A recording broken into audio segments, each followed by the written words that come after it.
Thanks my dear friends and my students. जैसा कि आप जानते हैं, मैंने पहले की वीडियो में विभिन्न विषयों पर साइको के हर पक्ष को स्पष्ट किया था और मैंने एक एक बिंदु को एनालाइज किया।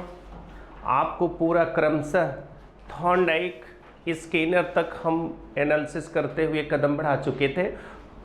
मैंने वहाँ पर शिक्षण क्या है, अधिगम क्या है, अधिगम के स्वरूप क्या है, अधिगम की विशेषता क्या है, अधिगम को प्रभावित करने वाले कारक क्या हैं, अधिगम की विधियाँ क्या हैं और अधिगम के सिद्धांत के रेंज में आगे बढ़ते हुए मैंने उसी कड़ी में आज पावलोव को लिया है।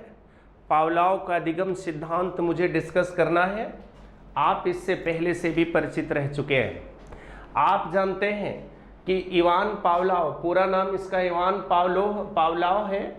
ये रूसी शरीर शास्त्री है, इसीलिए कभी कभी इसके सिद्धांत को शरीर शास्त्री सिद्धांत भी कहा जाता है। और यह इवान पावलोव रूसी शरीर शास्त्री, रूसी वैज्ञानिक, जिसने अधिगम सिद्धांत को प्रस्तुत किया और उस अधिगम सिद्धांत का उन्होंने जो आधार दिया है, अनुकूलित अभिक्रिया को उन्होंने अधिगम का आधार माना है। जैसे आप देखते होंगे थॉर्नडाइक एस बॉन्ड आर को अधिगम का आधार मानता है कि अगर अधिगम तभी संभव है जब उद्दीपक होगा तभी अनुक्रिया होगी, एस बॉन्ड आर मजबूत होना चाहिए तभी अधिगम होगा।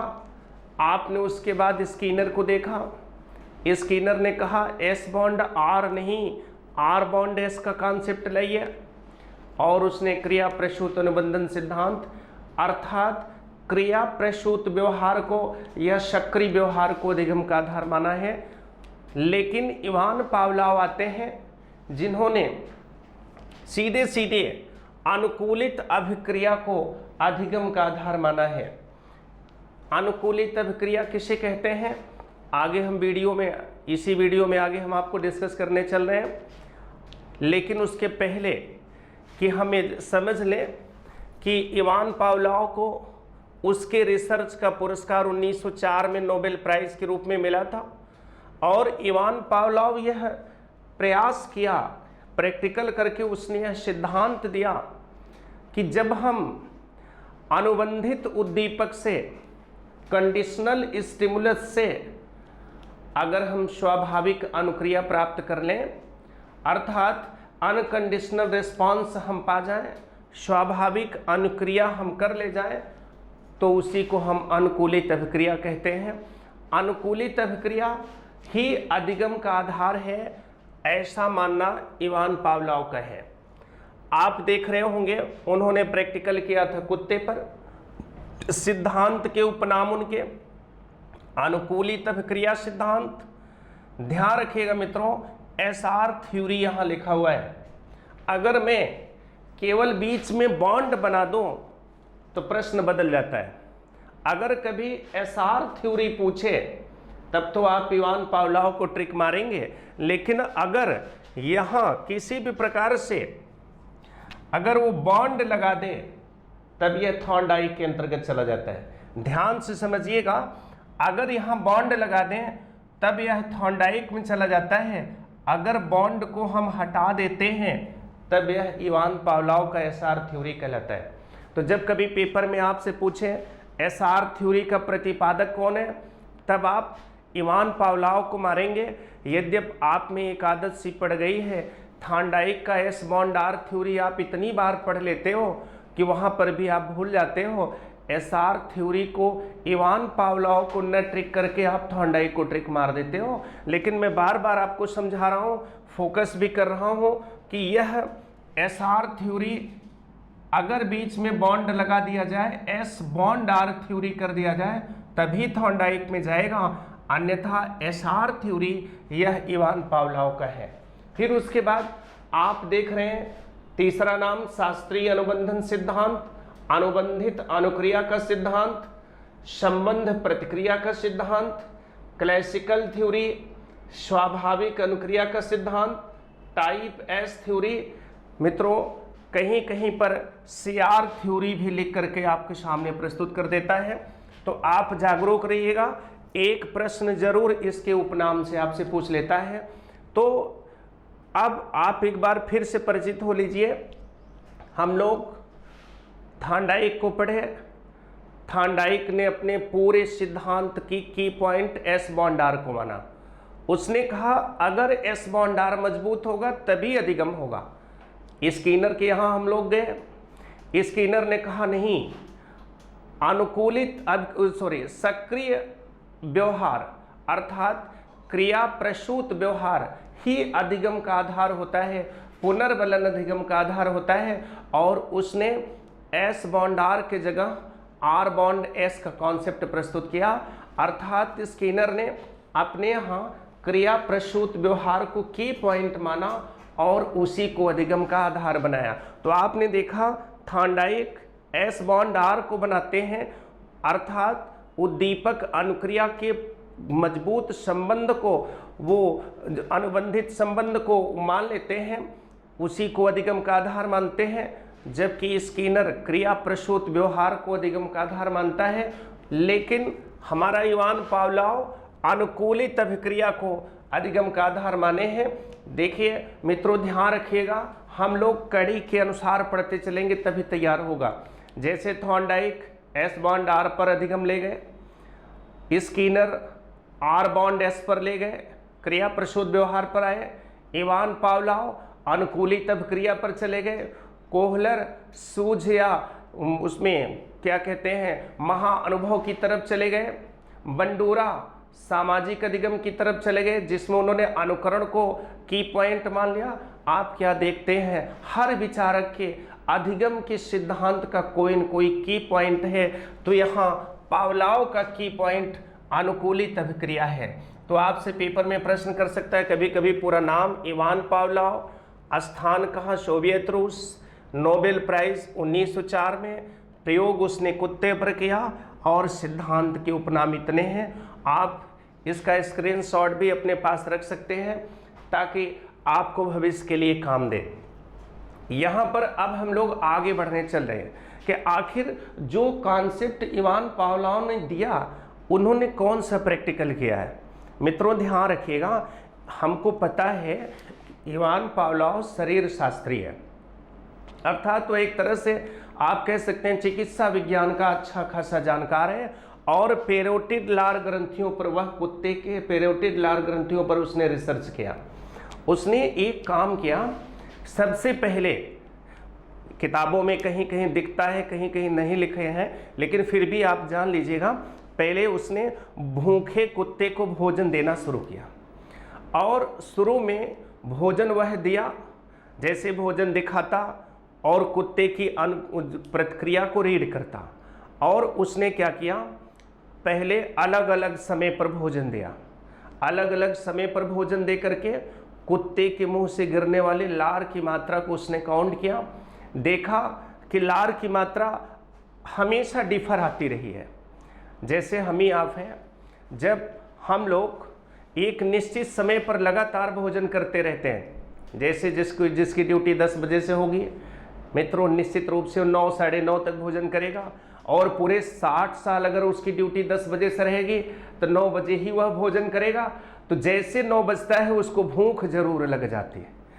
इवन रिटायर होने के बाद भी उसको 9 बजे भूख लग जाती है, क्योंकि वह लगातार टाइम से अनुकूलित हो चुका है, समय से अनुकूलित हो चुका है। लेकिन अगर कभी आप 7 बजे सुबह भोजन दे दें या शाम को 3 बजे भोजन दे दें तो भोजन करने की जो अभिरुचि है वो खत्म हो जाती है, टाइम से वह अनुकूलित हो जाता है।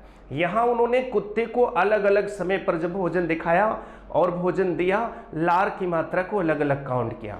फिर उसके बाद उसने एक निश्चित समय पर भी प्रैक्टिकल किया। निश्चित समय पर प्रैक्टिकल किया तो उन्होंने देखा कि कुत्ते के मुंह से सबसे ज़्यादा लार गिरी। तब वहाँ ये समझ गया कि एक समय से भी अनुकूलन प्राणी में हो जाता है, जब उसकी फिजिकल बॉडी वह सक्रिय हो जाती है यथा समय पर, और उससे अनुक्रिया काफ़ी प्रभावी स्वरूप में हमारे सामने आती है। फिर उसके बाद उसने क्या किया, उसने एक कंडीशनल स्टिमुलस लिया। कंडीशनल स्टिमुलस के रूप में उसने क्या लिया, आप देख रहे हो, unconditional stimulus, unconditional response. Unconditional उसमें स्टिमुलस का मतलब है स्वाभाविक उद्दीपक, और अनकंडीशनल रिस्पॉन्स का मतलब है स्वाभाविक अनुक्रिया। मित्रों ध्यान रखिएगा, इसी में आप भ्रमित हो जाते हो। कहीं कहीं अस्वाभाविक उद्दीपक दिया रहता है, स्वाभाविक उद्दीपक दिया रहता है, कहीं कहीं अनुबंधित उद्दीपक दिया रहता है, तो आप भ्रमित हो जाते हो। आप एक चीज अपने दिमाग में रखिए, अनकंडीशनल स्टिमुलस अर्थात जहां कोई कंडीशन ना हो। और आप जानते हैं जब कोई कंडीशन हम किसी के ऊपर लगाते नहीं हैं तब वह स्वाभाविक रूप से अपना काम करता चला जाता है। जब हम उसके ऊपर कोई कंडीशन थोप देते हैं तब उसके व्यवहार में अस्वाभाविकता आने लगती है। तो ध्यान से समझिएगा कि अनकंडीशनल स्टिमुलस भोजन है और यूसीआर लार है, यह स्वाभाविक प्रक्रिया है। अभी कुत्ता बैठा हो, हम कोई खाद्य सामग्री जैसे लेकर उपस्थित होंगे उसके मुंह से लार गिरेगी, यह नेचुरल प्रक्रिया है, इसमें कुछ भी अतिरेक नहीं था। लेकिन जैसे उसने कंडीशनल स्टिमुलस का प्रयोग किया, अर्थात पहले चरण में उसने यूसीएस का प्रयोग किया, भोजन का प्रयोग किया और लार की मात्रा को वह काउंट किया, अलग अलग समय पर काउंट किया, सबकी मात्रा को उसने जज किया। दूसरे चरण में उसने क्या किया, उसके दिमाग में एक युक्ति आई कि भोजन देने के साथ हम घंटी भी बजा सकते हैं, लेकिन उसके पहले उसने सोचा कि घंटी बजा करके हम देख लें, कंडीशनल स्टिमुलस प्रस्तुत करके हम देख लें कि क्या रिस्पांस कुत्ते पर होता है।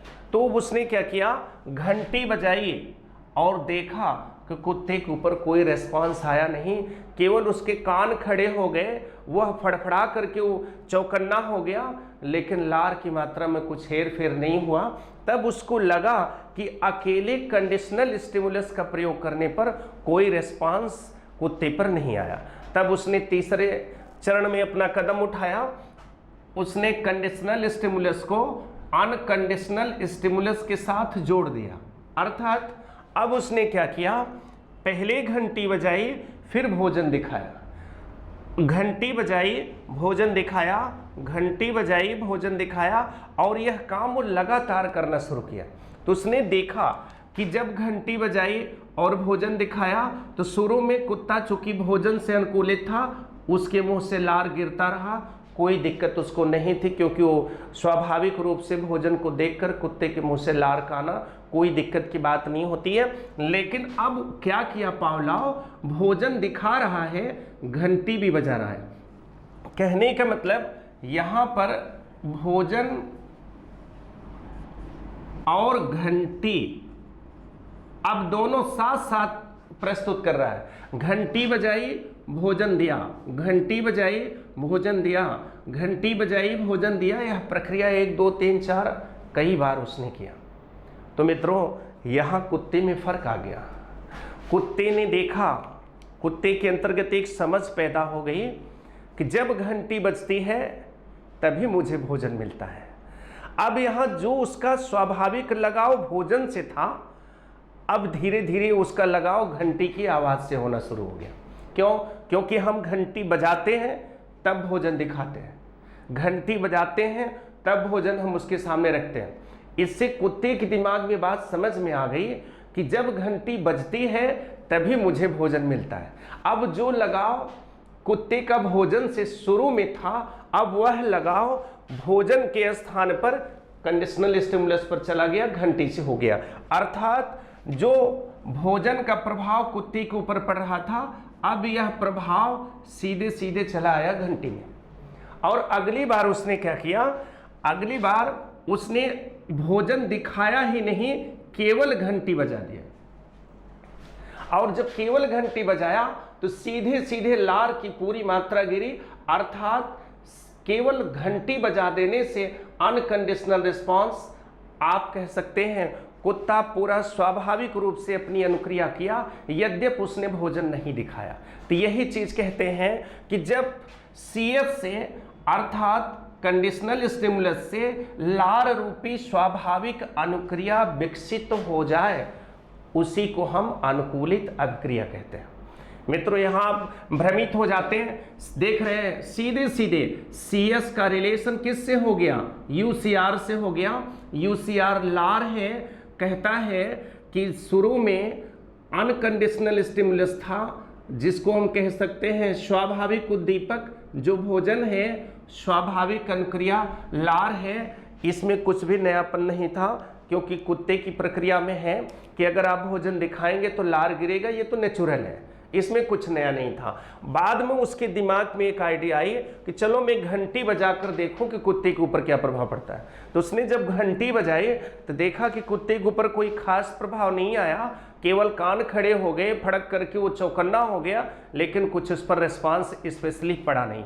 तब उसने तीसरे स्टेप में घंटी बजाई, फिर भोजन दिखाया, घंटी बजाई फिर भोजन दिखाया। चूंकि शुरू में घंटी का भी उस पर कोई खास असर नहीं जा रहा था, क्योंकि भोजन से कुत्ता शुरू से लगाव में था, तो शुरुआती प्रभाव भोजन का ही इस पर रहा। लेकिन जब अनवरत ये काम करते चले गए, लास्ट में कुत्ते को समझ में आ गया कि जब घंटी बजती है तभी मुझे भोजन मिलता है।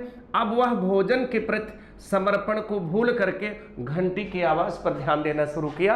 अब वो यह सोचना शुरू किया कि कब घंटी की आवाज होगी, और जब घंटी की आवाज बजेगी तभी हमें भोजन मिलेगा। अब वह घंटी के आवाज से अनुकूलित हो गया।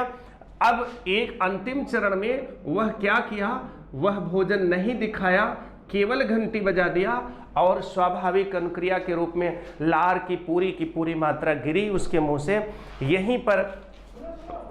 यहीं पर पावलोव निष्कर्ष निकालते हैं कि जब अस्वाभाविक उद्दीपक से स्वाभाविक अनुक्रिया हो जाए, अर्थात जब कंडीशनल स्टिमुलस से अनकंडीशनल रेस्पॉन्स लार की मात्रा आ जाए, तो उसी को हम अनुकूलित अभिक्रिया कहते हैं। यहाँ फिर आपके मन में भ्रम होगा कि ये मैं जब मैं बोलता हूँ तो लोग उसको पकड़ नहीं पाते हैं, लेकिन थोड़ा ध्यान से समझना। मैं बोल रहा हूँ कि जब कंडीशनल स्टिमुलस से अर्थात घंटी की आवाज से अनकंडीशनल रिस्पॉन्स हो जाता है, अर्थात जब घंटी के बजा देने से कुत्ते के मुंह से लार की पूरी मात्रा गिर जाती है, तब उसी को हम अनुकूलित अभिक्रिया कहते हैं। तो मित्रों, इसी को उन्होंने अधिगम का आधार बनाया है। तो एक बात आप फिर इस सूत्र को समझेंगे तो जिससे आपको कभी न भूले। पावलोव ने पहली बार क्या किया, उसने दो चीजें लिया, एक अनकंडीशनल स्टिमुलस, एक अनकंडीशनल रेस्पॉन्स। आप चित्र में देख पा रहे होंगे अनकंडीशनल स्टिमुलस, जिसको हम स्वाभाविक उद्दीपक कहते हैं, अनकंडीशनल रिस्पॉन्स स्वाभाविक अनुक्रिया कहते हैं। तो ये हो गया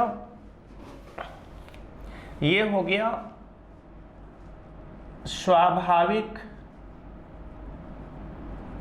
उद्दीपक, ये हो गया स्वाभाविक अनुक्रिया। तो जब उसने भोजन दिखाया था तब कुत्ते के मुंह से लार की मात्रा गिरी थी। ये कोई नया काम उसने नहीं किया था, क्योंकि ये नेचुरल है। भोजन देख करके मुंह से लार का गिरना नेचुरल है, कुछ भी नया नहीं किया। अब नया करने की तरफ कदम बढ़ाया। पहले उसने जब काम अपना करके देख लिया, लार की मात्रा को काउंट कर लिया, अब दूसरे स्टेप में उसने केवल घंटी बजाई। तो आप जानते हैं, जब भी कोई आवाज होता है कुत्ता तुरंत कनकना जाता है, तुरंत उसकी पूरी बॉडी में चेतना से आ जाती है, कान ऊपर नीचे करने लगते हैं, फड़कने लगते हैं। अर्थात जब वो घंटी बजाया तो केवल कुत्ते के कान ऊपर नीचे हुए, लेकिन उसमें कोई खास परिवर्तन नहीं हुआ। तब उसने क्या किया, तीसरे स्टेप में घंटी बजाई और भोजन दिखाया, दोनों साथ साथ करना शुरू किया। तो उसने देखा शुरुआती प्रभाव कुत्ते का वह भोजन से था, इसलिए भोजन को देख करके लार की मात्रा उसके मुंह से गिर रही थी। घंटी भी सुन रहा था, लेकिन उतना अनुकूलित नहीं था। लेकिन जब बार बार ये करना शुरू कर दिए, लगातार किए, अनगिनत बार उन्होंने किया, तो कुत्ते का जो लगाव है, कुत्ते का जो अनुकूलन है, वो भोजन के स्थान पर घंटी से हो गया। अब जो भोजन का प्रभाव कुत्ते पर पड़ता है, यह प्रभाव कन्वर्ट हो गया घंटी की आवाज़ में। अब कुत्ता घंटी की आवाज़ का वेट करना शुरू कर दिया, घंटी की आवाज़ का इंतजार करना शुरू कर दिया, और जैसे घंटी बजती तुरंत उसके दिमाग में हो जाता कि भोजन हमको जरूर मिलेगा, और लार की मात्रा स्वाभाविक रूप से गिरती। इसीलिए लास्ट में उसने क्या किया, उसने घंटी बजाई लेकिन भोजन नहीं दिखाया, तब भी कुत्ते के मुंह से लार की भरपूर मात्रा गिरी। वहीं पर उसने कॉन्सेप्ट दिया कि जब कंडीशनल स्टिमुलस से अर्थात आप कह सकते हैं अस्वाभाविक उद्दीपक से, अनुबंधित उद्दीपक से अगर स्वाभाविक अनुक्रिया हो जाए तो उसी को हम लोग अनुकूलित अभिक्रिया कहते हैं, और इसी को वह आधार बना देता है अपने पूरे उसमें अधिगम का। तो यहाँ पर आप देख पा रहे होंगे कि जैसे मैंने पूरा लिखा है, अब हम इसको मिटा करके आपको यहाँ लिख करके दिखा देते हैं। उसका केवल निष्कर्ष इतना सा था कि अनुकूलित अभिक्रिया, अनुकूलित अभिक्रिया बराबर अस्वाभाविक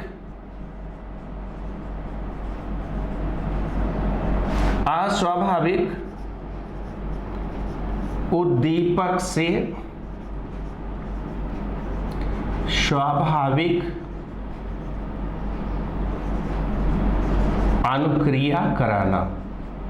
अर्थात अस्वाभाविक उद्दीपक से स्वाभाविक अनुक्रिया का संपन्न कराना, इसी को अनुकूलित अभिक्रिया कहते हैं।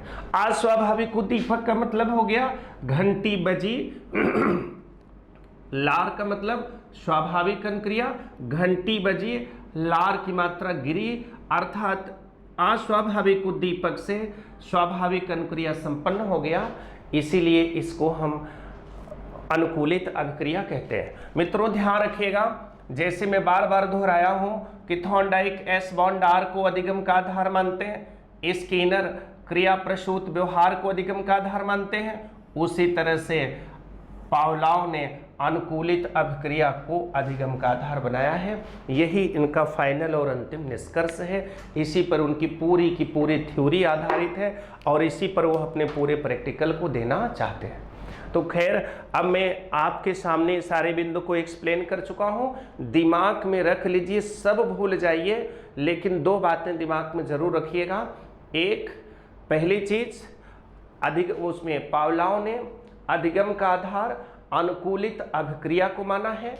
दूसरा, अनुकूलित अभिक्रिया का मतलब अस्वाभाविक उद्दीपक से स्वाभाविक अनुक्रिया का हो जाना, अर्थात कंडीशनल स्टिमुलस से अनकंडीशनल रिस्पांस, जिसको आप कहते हैं स्वाभाविक अनुक्रिया।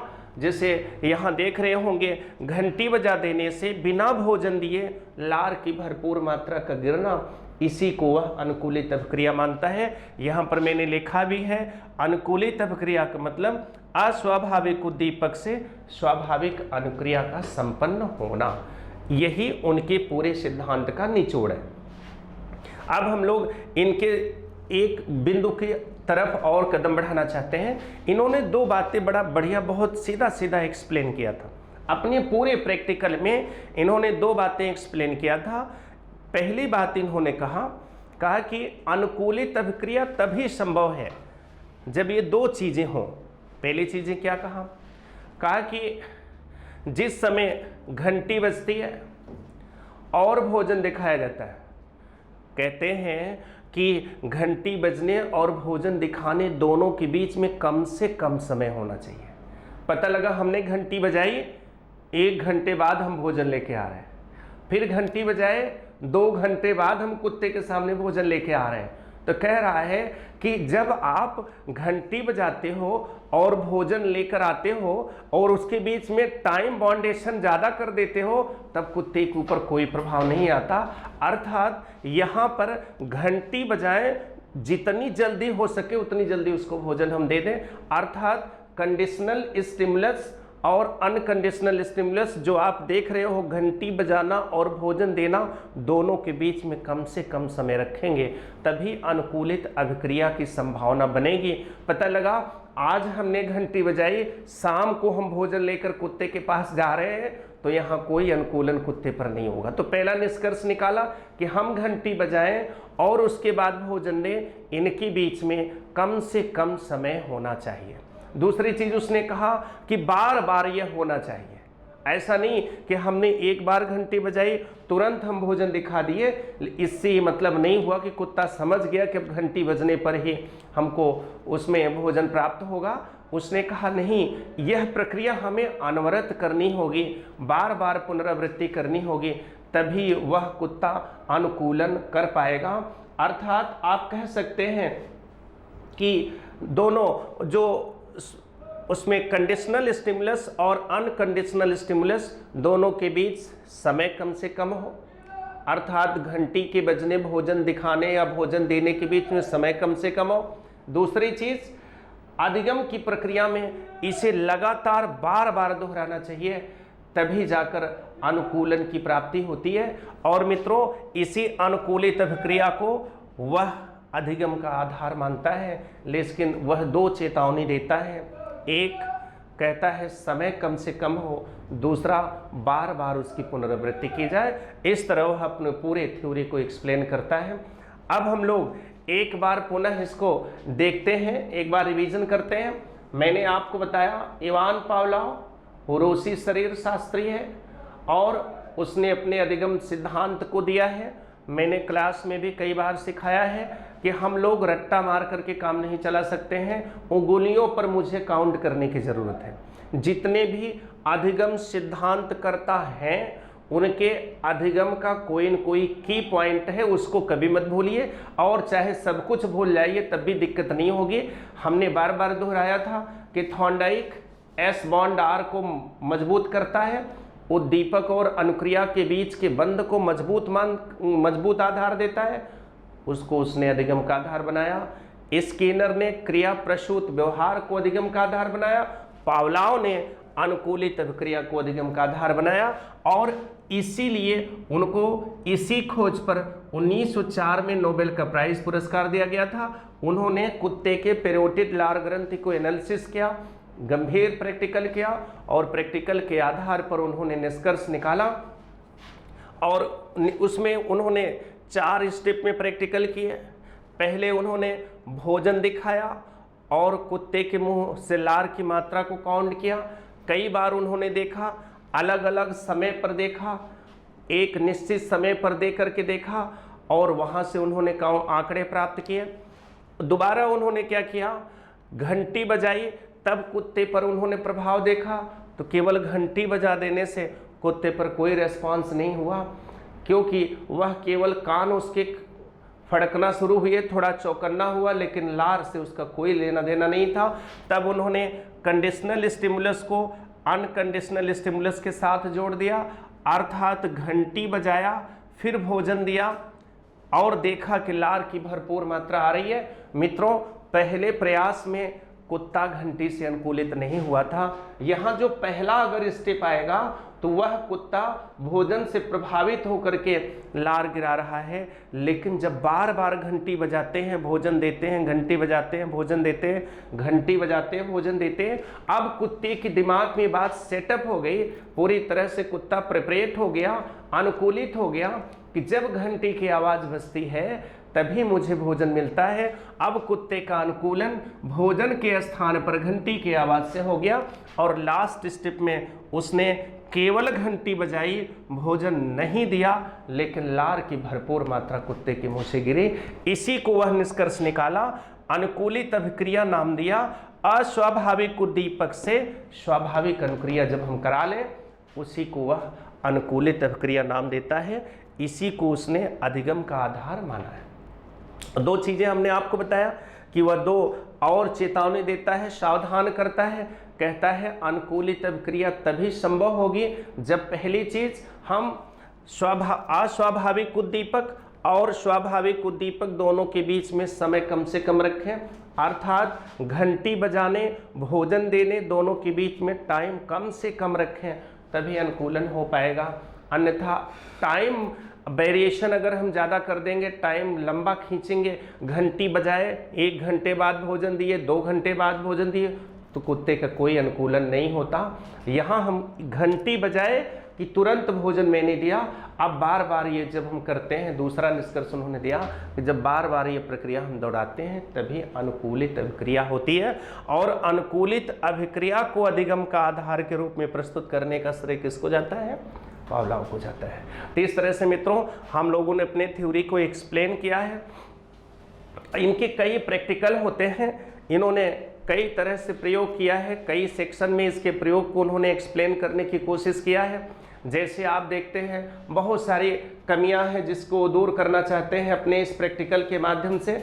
जैसे आप देख रहे हैं कि भय संबंधी रोग, ध्यान से आप समझेंगे, भय संबंधी रोग को दूर करने में उन्होंने अपने अनुकूलित अभिक्रिया सिद्धांत को प्रस्तुत किया है। दूसरी चीज, सामाजिकरण में यह जो इनका सिद्धांत है, अधिगम का अनुकूलित अभिक्रिया का सिद्धांत, सोशलाइजेशन का एक प्रमुख आधार बनता है। बच्चों में प्रेम, सम्मान और लगाव की भावना, आप कह सकते हैं ये सारी प्रक्रियाएं भी उसी से आते हैं। ये आंतरिक प्रशिक्षण के माध्यम से ज्ञान को प्राप्त करना, वो भी कहीं न कहीं अनुकूलित अभिक्रिया का आधार बनता है। साथ साथ गणित और विज्ञान के प्रशिक्षण में यह सहायक होता है, स्वाभाविक अभिवृत्ति के विकास में सहायक होता है। कई इसके बिंदु बनते हैं जहाँ पर यह अधिक से अधिक उपयोगी बनता है। फिर हम लोग देखेंगे कि इसमें जो इवान पावलोव है, इसमें कितने प्रश्न बनते हैं। मित्रों इस पर कुल मिलाकर 5 प्रश्न अब तक बने हैं, और इन प्रश्नों पर भी आपको गौर करना है। आप सीटेट का एग्ज़ाम देने जा रहे हो, अगर इस पर सीटेट का तो ज़्यादातर प्रश्न बनता है पियाजे, वाइगोत्स्की, चोम्स्की, कोहलबर्ग, इस चौकड़ी पर सबसे ज़्यादा प्रश्न बनते हैं, जो हम जल्द उसको डिस्कस करने चल रहे हैं पूरे प्लानिंग के साथ। लेकिन इसमें भी जो प्रश्न बने हैं, ज़्यादातर प्रश्न टेट के प्रश्न बने हैं, लेकिन सीटेट के भी प्रश्न बनते हैं, कथन के रूप में दे करके आपसे प्रश्न पूछता है। जो कथन प्रायः भय से संबंधित बने हुए हैं उसी पर बने हैं। जैसे पहला प्रश्न इसका क्या बनता है, वह कौन सा शिक्षा मनोवैज्ञानिक है जिसे नोबेल प्राइज मिला? आप देखेंगे दिया रहेगा Ivan Pavlov, Thorndike, Skinner, Kohler, तुरंत इवान पावलोव भरेंगे। फिर आपसे कहता है कि बताइए इवान पावलोव ने किस पर प्रैक्टिकल किया? कुत्ते पर प्रैक्टिकल किया। फिर आपसे ये जो उपनाम है, तीसरा प्रश्न इसके उपनाम से आता है। चौथा प्रश्न मित्रों, ये जो श्रेणी मैंने लिखा है, जो चार्ट मैंने, सूत्र मैंने लिखा है, चौथा प्रश्न इस पर बना है। वहाँ से आपसे प्रश्न पूछ लेता है सीधे सीधे, स्वाभाविक अनुक्रिया क्या है? यूसीएस से यूसीआर, सीएस से यूसीआर, और दे दिया सीएस प्लस यूसीएस से सीआर। इस तरह से पेपर में प्रश्न दे करके आपको टच करता है कि आप बताएं कि अनुकूलित अभिक्रिया का सूत्र क्या है। तो इसको आपको सावधान रहना है कि हम कंडीशनल स्टिमुलस से अनकंडीशनल रिस्पॉन्स अगर प्राप्त कर लें, अर्थात प्रतिबंधित उद्दीपक से स्वाभाविक अनुक्रिया करा ले जाएं, तो उसी को अनुकूलित अभिक्रिया कहते हैं। मित्रों 5वां जो प्रश्न बना है वह इसके प्रैक्टिकल से प्रश्न बना है, जिसमें भय संबंधी रोगों के निवारण पर ज़्यादा प्रश्न बना है। तो इस तरह से आज की वीडियो को हम यहीं तक कंप्लीट करते हैं, और पुनः हम नेक्स्ट वीडियो में आपके लिए विशेष सामग्री लेकर उपस्थित होंगे। तब तक के लिए धन्यवाद। Best of luck.